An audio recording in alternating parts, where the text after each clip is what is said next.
Oke, selamat pagi teman-teman semua. Pagi, Miss. Ya, oke.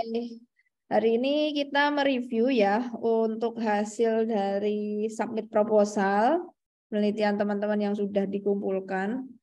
Dan saya ingin mengecek juga kira-kira kesulitannya di mana, lalu apa yang harus diperbaiki dan juga menjadi masukan teman-teman semua. Oke, ini sudah saya ambil hasil dari submit teman-teman seperti kendala dan juga apa yang sudah teman-teman lakukan itu ya. Oke, kebanyakan yang masih susah adalah menyusun ya, menyusun kalimatnya ya. Menyusun kalimat di latar belakangnya, lalu memilih variabel. Tapi saya sudah cek juga beberapa dari teman-teman sudah bagus untuk memilih variabel, tetapi masih ada yang perlu diperbaiki juga beberapa. Mungkin perlu konfirmasi apakah itu betul-betul variabel atau tidak gitu ya. Sekalian mungkin nanti saya panggil juga yang punya judul gitu ya, apakah ada di kelas ini sedang online atau tidak gitu. Nanti kita ada sedikit konfirmasi dan tanya jawab. Oke, sekilas saja ya. Jadi kemungkinan terbesarnya adalah kesulitan membuat kalimat. Nah, untuk membuat kalimat yang runtut dan rapi memang tidak bisa sekali jadi. Makanya di situ ada proses revisi ya. Nah, proses revisi itu bisa berkali-kali karena dari terbiasa menulis akhirnya bisa membentuk kalimat-kalimat yang setidaknya logis gitu. Membuat subjek, predikat, objek itu tidak bisa latihan hanya satu kali. Biasanya dari hasil latihan berulang kali baru terlihat bentuk kalimatnya nyambung ya antar satu dengan yang lain. Begitu. Lalu untuk menentukan objek, banyak yang masih sulit juga menentukan objeknya. Saya mau meneliti di mana, Bu, gitu ya. Banyak yang di sini terlihat ada yang masih bingung mau meneliti siapa dan di mana.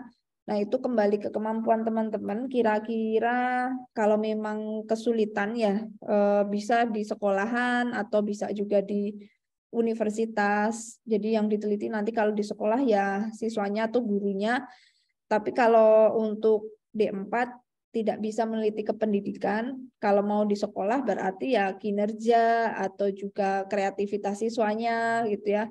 Tapi memang nanti bakalan D4 itu banyak yang tidak di sekolah mungkin objeknya. Atau kalaupun di universitas nanti meneliti tentang bagaimana karakter siswa itu menjadi sebuah pangsa pasar atau entrepreneurship ya, lebih ke entrepreneurship-nya. Atau bahkan ke UMKM itu sangat dianjurkan ya teman-teman untuk meneliti bagaimana para pedagang tersebut melakukan strategi jual beli atau juga para pegawai gitu ya, misal di PT Pos atau di Pertamina, jadi di perusahaan swasta yang memang jadi concern teman-teman yang di vokasi. Begitu.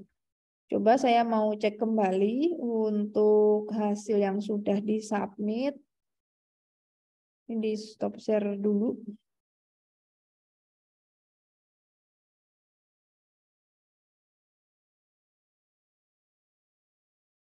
Oke, ini kira-kira yang contoh ya, contoh yang sudah disubmit teman-teman. Ini ada punyanya Sudana dulu. Sudana ada nggak di sini? Ini punya Sudana. Sudana apakah sudah bergabung di Zoom? Benar kelas ini ya, Sudana ya? Atau Iya, jangan-jangan lain? Sini ya, atau jangan yang kelas nanti siang? Nggak ada ya, Sudana ya? Di kelas ini juga kan? Oke, untuk judulnya Sudana, mari kita cek dulu apakah ini sudah bisa dijadikan judul ya. Sembari saya cek juga apa sih yang menjadi syarat untuk latar belakang yang baik itu. Iya.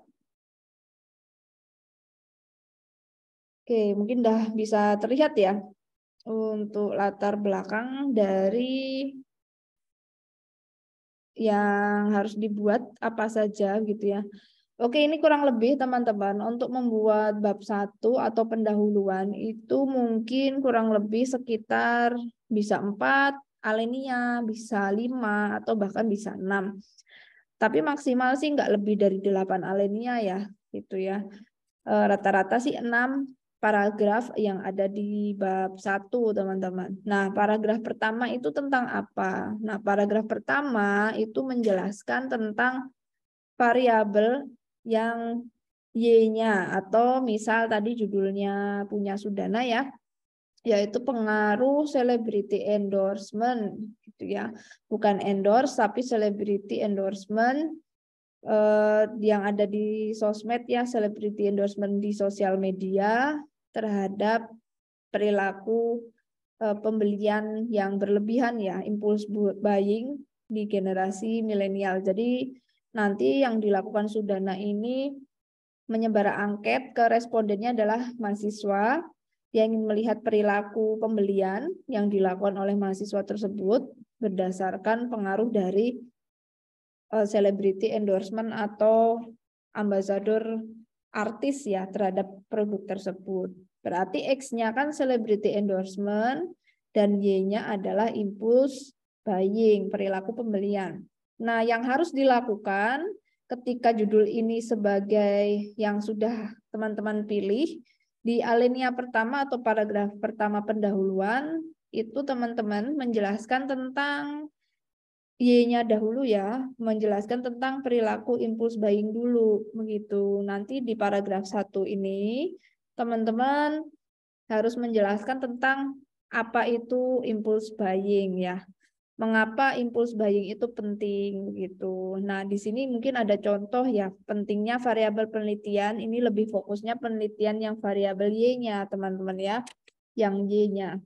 Nah, kalau di sini tuh ada strategi marketing, media pembelajaran online, strategi bertahan wirausaha misalnya, atau ada pengaruh ilmu pengetahuan atau wawasan entrepreneurship terhadap strategi bertahan para UMKM yang ada di Gunung Kidul misalnya, atau UMKM makanan tradisional di Gunung Kidul. Nah, berarti nanti yang di alinea 1 itu bercerita tentang pentingnya strategi bertahan. Nah, yang dilakukan Sudana nanti di paragraf 1 ya, kalau judulnya adalah pengaruh celebrity endorsement, dia harus menceritakan tentang pentingnya impulse buying atau apa itu impulse buying. Jadi di sini bisa mainkan 5W1H-nya tentang impulse buying. Jadi Anda mengulas ya tentang impulse buying di sini. Gitu. Nah, apakah sudah dilakukan sama Sudana? Mungkin kita bisa cek di alinea pertama.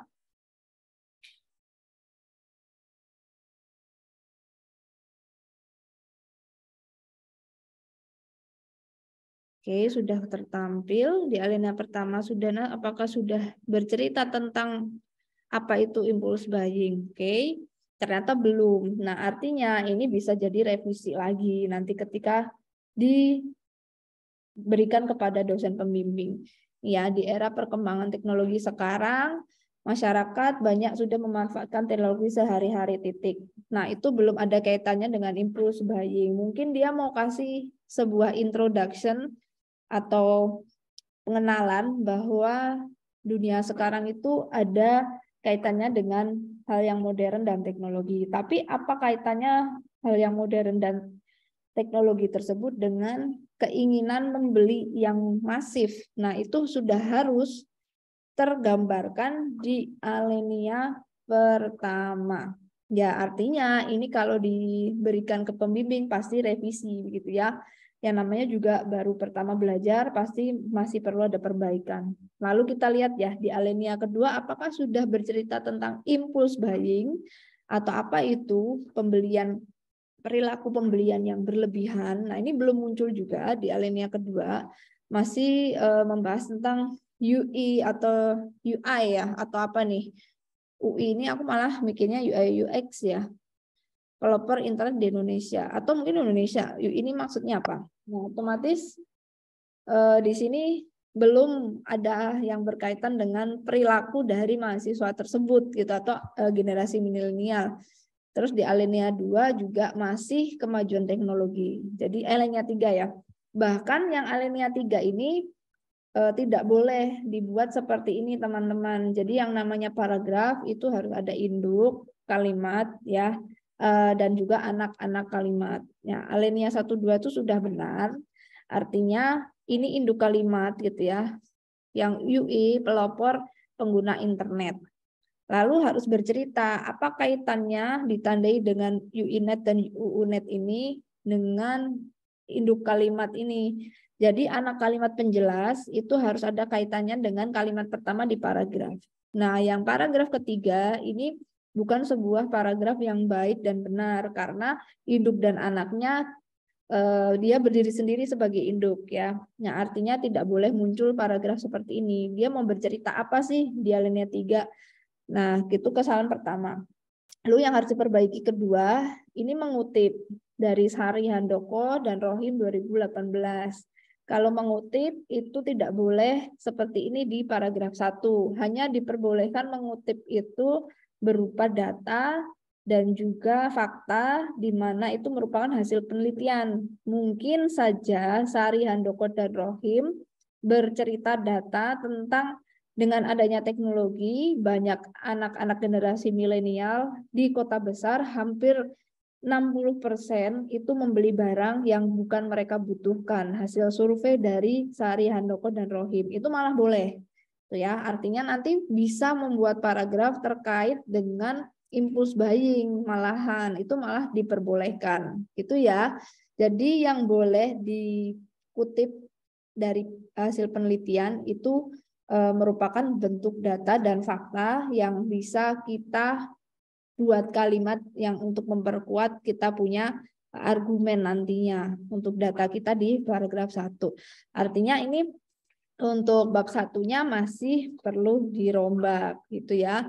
Oke, itu baru impulse buying-nya gitu ya. Jadi sampai ke arah paragraf punya Sudana ini impulse buying-nya bercerita di paragraf di paragraf kesekian yang paragraf 6 ke bawah yang seharusnya sudah masuk ke paragraf penutup yang harusnya ya.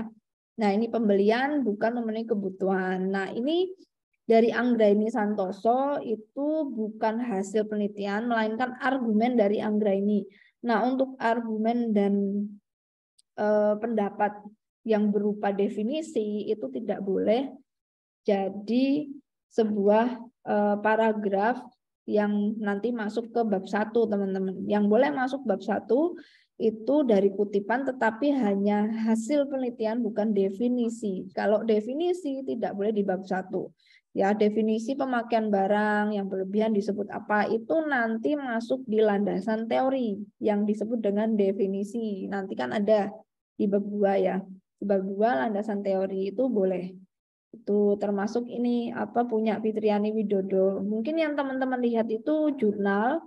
Jadi mungkin ini ke bawah dengan alur jurnal ya tentang definisi, lalu nanti ada namanya penelitinya. Nah, itu kalau gayanya di jurnal penelitian di introduction memang seperti itu, tidak masalah. Tetapi kalau untuk skripsi atau tugas akhir, disertasi maupun tesis untuk bab satunya kalau bisa itu merupakan argumen kita yang diperkuat dari data-data ya berupa hasil penelitian dari para peneliti yang kita ambil citasi dari jurnal. Kemarin juga teman-teman menyajikan kendalanya kebanyakan kesulitan mencari jurnal ya. Nah, kalau misal kesulitan, teman-teman bisa, memang kesulitannya kita lihat dulu ya. Sulitnya karena apa? Kendala bahasa, tidak mampu untuk membaca reading English, atau kendala keterampilan mencari gitu. Kalau memang kendalanya di bahasa, itu berarti teman-teman harus mengejar kemampuan yang teman-teman miliki, karena itu tergantung kebiasaan membaca gitu ya. Kalau memang kesulitan dari portalnya, kita sudah informasikan untuk portal jurnal yang bahasa Inggris itu teman-teman bisa langsung masuk ke Elsevier atau di Google Scholar ya. Kalian bisa masuk ke situ. Jadi kalau sudah masuk ke elsevier.com itu jelas sudah kumpulan dari berbagai artikel jurnal. Tetapi kemampuan bahasa Inggrisnya juga harus lumayan ya, harus setidaknya bisa membaca inti dari jurnalnya. Nah, untuk yang bahasa Indonesia itu sangat random, bisa masuk di Google Scholar-nya, di googling saja atau masuk ke portal Garuda. Semisal tidak menemukan dengan judul variabel yang ingin dicari, bisa jadi punya padanan variabel yang lain, atau mungkin kata kuncinya masih tidak tepat, atau yang ketiga memang tidak ada penelitian ke arah itu gitu ya, atau keliru itu bukan variabel tapi kita masih berpikir itu variabel. Bisa jadi banyak hal, makanya perlu yang namanya diskusi dengan pembimbing, perlu namanya diskusi dengan teman-teman yang sudah berhasil mencari begitu. Silakan yang mau konfirmasi boleh, bertanya boleh, atau menanyakan apa yang memang masih bingung. Ini sampai bab 1 dulu ya. Hanya 1 ya. Ya, silakan, ada yang masih perjalanan. Kayak hati-hati, tadi juga ada macet ya di jalan. Kalau ini saya lanjut dulu untuk alinea kedua. Ini muridnya memang 27 ya, aku lupa sampean. Alinea kedua. Ya, alinea kedua yang ada di bab 1 itu bercerita tentang visi misi atau apa yang ingin dicapai. Misal tadi kita masih pakai contohnya Sudana dulu ya. Misal contohnya tadi kan pengaruh celebrity endorsement terhadap impulse buying, perilaku pembelian berlebihan gitu, bahkan membeli yang bukan dibutuhkan karena barangnya lucu, barangnya unik, akhirnya dibeli padahal itu nggak dibutuhkan sekali ya, memang lagi tren seperti itu. Nah, itu apakah baik atau tidak, sejauh mana mereka terpengaruh dari iklan para artis. Lalu yang paragraf kedua yang perlu diceritakan, yang dimaksud impulse buying tadi kan sudah dijelaskan di paragraf 1. Lalu di paragraf 2 bercerita tentang harusnya idealisme atau apa hal yang diinginkan, yang ideal, yang baik, yang terkait dengan perilaku membeli gitu ya. Perilaku membeli yang bagaimana, yang itu bijaksana misalnya. Perilaku membeli yang seperti apa yang baik gitu ya untuk para generasi milenial gitu. Nah, itu dijelaskan di paragraf 2. Jadi perilaku konsumen yang seperti apa yang seharusnya, bisa teman-teman nanti mencari faktor dan ciri-cirinya ya, ciri-ciri dan faktor-faktor yang mempengaruhi perilaku membeli yang wajar dan perilaku membeli yang tidak wajar begitu. Oke. Oh ya, tunggu sebentar ya.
Maaf ada sedikit ini ya,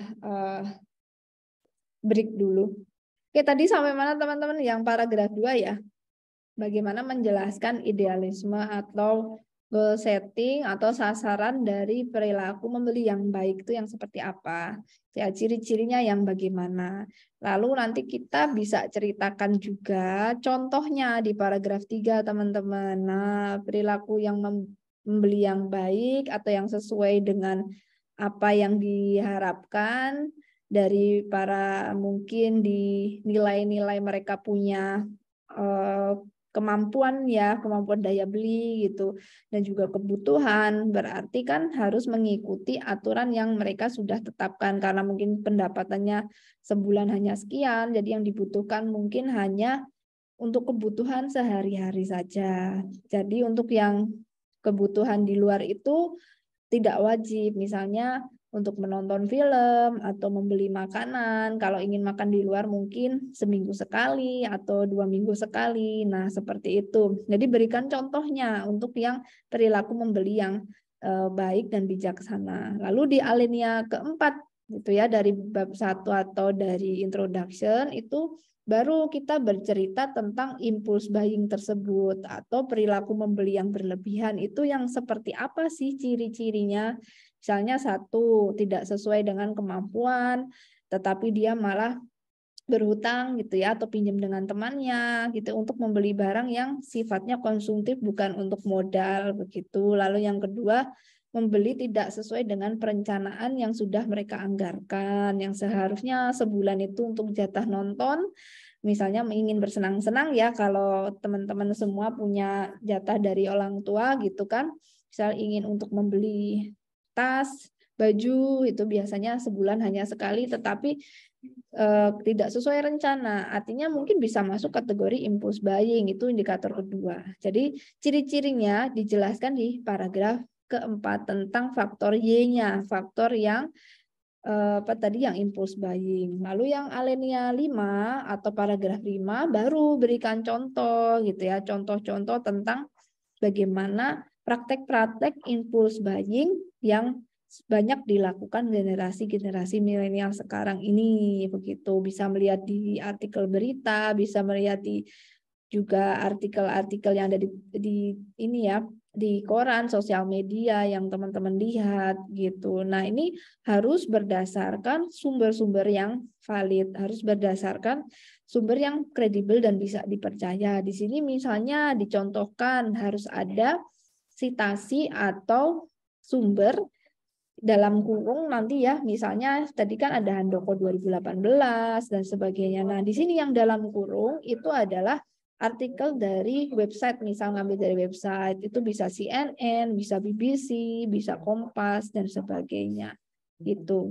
Lalu yang alinea 6 ini yang paling akhir, teman-teman. Nah, ini kalau sudah di alinea paling akhir, teman-teman bisa bercerita tentang celebrity endorsement itu seperti apa sih gitu ya.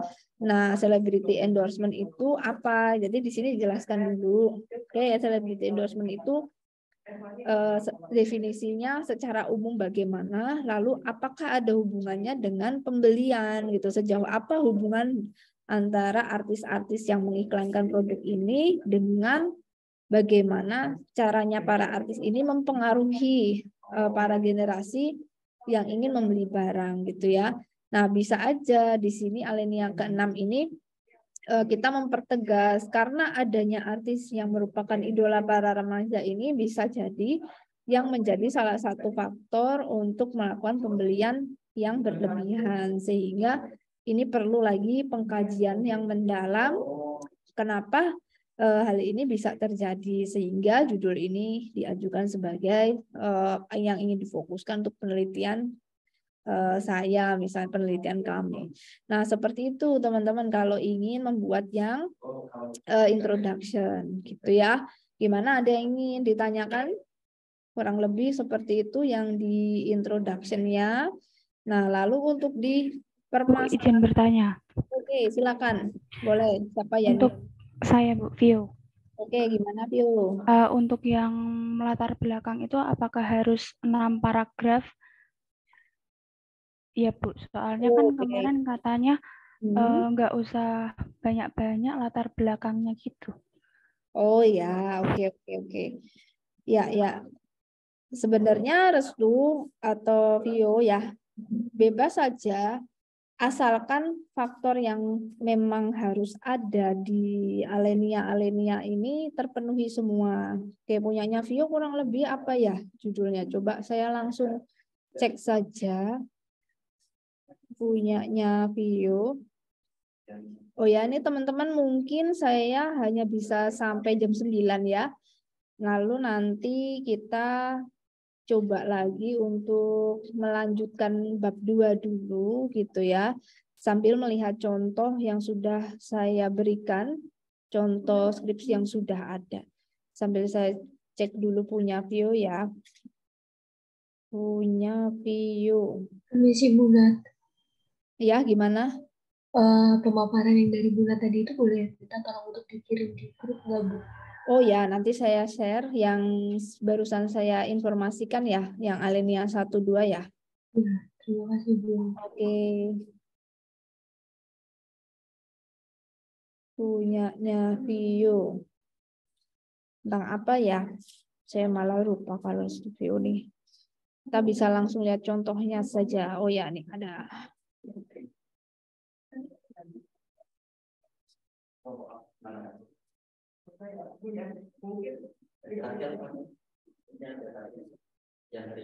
Strategi pemasaran dan promosi sosmed ya. Sudah ketemu.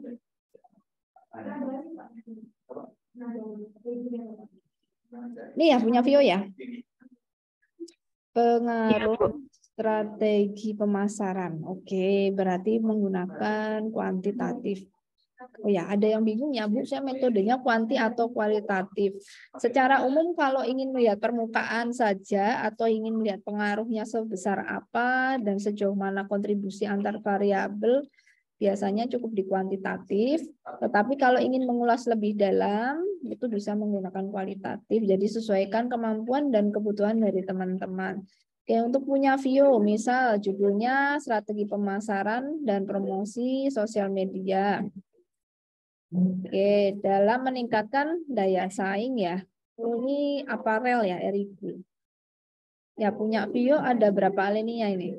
Ada 1, ada 2, ada 3 alinea. Oke, berarti apakah Vio sudah menjelaskan bagaimana dan apa itu meningkatkan daya saing? Sudah atau belum? Oke. Di alinea 1, Vio harus menjelaskan tentang apa itu daya saing gitu ya. Daya saing atau strategi bersaing. Kalau belum, berarti dirombak kembali. Ya, dirombak lagi terkait dengan daya saing itu dampaknya sejauh mana, lalu bagaimana daya saing yang saat ini sedang terjadi, itu saja dulu gitu ya. Pentingnya, terutama pentingnya dan dampaknya itu untuk perusahaan apa sih kalau kita punya kelebihan atas produk tersebut. Nah, itu apakah sudah dimunculkan menurut Vio? Nah, di sini Vio bercerita tentang perkembangan Indonesia punya bisnis dari waktu ke waktu, kompleks gitu ya. Nah, harusnya ini jangan terlalu panjang karena nanti untuk yang Y belum muncul-muncul. Y-nya kan upaya meningkatkan daya saingnya. Dalam rangka meningkatkan daya saing misalnya. Nah, ini daya saingnya belum muncul sampai ke alinea bawah pun belum terlihat. Tuh, tetapi sudah ada data tentang survei apa ini? Cara mendapatkan informasi produk terbaru. Oke. Ini apa ya? Membuka website dan sebagainya, bahwa sumber yang mencari informasi menggunakan sosmed paling banyak. Oke, data itu bisa masuk, Vio ini bisa masuk datanya, tetapi dia harus bercerita daya saing dulu di alinea 1 gitu ya. Nah, daya saing itu penting. Kenapa? Untuk meningkatkan citra merek, untuk bertahan dari sebuah brand-brand yang lain, untuk mendapatkan profit begitu. Nah, sehingga butuh strategi pemasaran yang baik. Nah, nanti strategi pemasaran juga harus diceritakan, ada alinea-nya tadi ya. Ciri-ciri strategi pemasarannya oke, seperti apa, yang buruk seperti apa. Lalu mau memberikan contoh-contoh strategi pemasaran yang baik selain brand Erigo. Misalnya brand yang lain gitu ya, seperti Zara atau H&M yang sudah lebih dulu punya iklan misalnya, itu bisa dijadikan contoh. Itu ya, bisa jadi satu paragraf. Ciri-ciri dan contoh itu bisa satu paragraf, tetapi setiap variabel harus dijelaskan di paragraf yang ada di introduction. Promosi media sosial juga harus ada paragraf penjelasnya. Promosi sosmed yang bagus seperti apa ciri-cirinya, seperti apa yang buruk ciri-cirinya. Lalu contohnya yang baik yang sudah ada, sebut brandnya, yang buruk, yang promosi yang belum bagus, belum maksimal, seperti apa, siapa merek tersebut. Itu diberikan informasi nama mereknya. Oke. Nah, lalu nanti langsung masuk ke yang bagaimana membuat paragraf nomor 6 yang paling bawah. Penekanan korelasi antara variabel ketiga ini yang jadi judul itu ya. Sehingga untuk meningkatkan daya saing seperti yang ada di brand lokal Indonesia ini perlu strategi yang oke, promosi yang oke. Nah, dari itu semua saya ingin melihat pengaruhnya sejauh mana punya kontribusi meningkatkan daya saing brand fashion. Seperti itu, sehingga penelitian ke arah situ. Begitu ya, Vio. Jadi ini 3 paragraf itu bisa kita bilang terlalu singkat dan bahkan belum menjelaskan setiap variabel yang Vio pilih sebagai judul. Itu ya, jadi belum ada penjelasan tentang daya saing, tetapi sudah ada data tentang media sosial yang digunakan gitu ya, tetapi bukan punyanya Erigo, sehingga data ini kita bilang sebagai data primer, tetapi data primer yang general, belum data yang primer yang memang dari dalam, karena ini brand surveinya bukan Erigo. Kalau misal dia Erigo sendiri yang bikin, nah otomatis kita tahu Erigo menggunakan apa sejauh ini gitu ya, tetapi tidak harus ya teman-teman, tidak harus. Oke, ini bisa jadi masuk ke data yang promosi sosmed yang sudah dilakukan gitu ya. Jadi kita bisa katakan punya Vio masih loncat-loncat gitu ya untuk bab satunya, tapi sudah bagus, ini hanya tinggal diperbaiki saja. Gitu ya teman-teman atau Vio? Iya Bu, makasih baik. Ya, baik. Oh ya, saya sudah informasikan juga untuk contoh-contoh yang ada skripsi seperti punya Mas Muaji, punya Rizky Hanafi ya. Di situ kan sudah ada bab 2-nya. Nah, nanti teman-teman melanjutkan membuat yang bab 2. Nanti saya informasikan lagi linknya ya, untuk bab 2 itu seperti apa komponennya, lalu contoh skripsinya yang bagaimana yang perlu dilihat gitu ya, supaya nanti draftnya proposal itu bab 1 ada bab 2 juga. Begitu. Itu saja teman-teman yang bisa saya informasikan. Untuk pertanyaan dan juga yang lainnya atau ingin berdiskusi masih boleh dipersilakan di grup WhatsApp, boleh, Japri saya boleh. Oh ya, kemarin saya lupa ada yang tanya, tapi Japri saya mungkin terpendam ya ininya chatnya. Coba saya diingatkan lagi, saya lupa. Waktu itu menggunakan voice note. Itu ya. Oke, teman-teman, gitu dulu saja yang bisa saya informasikan. Sampai ketemu lagi minggu depan. Jangan lupa absensinya ya. Oke, saya tutup dulu. Assalamualaikum warahmatullahi wabarakatuh. Waalaikumsalam warahmatullahi wabarakatuh.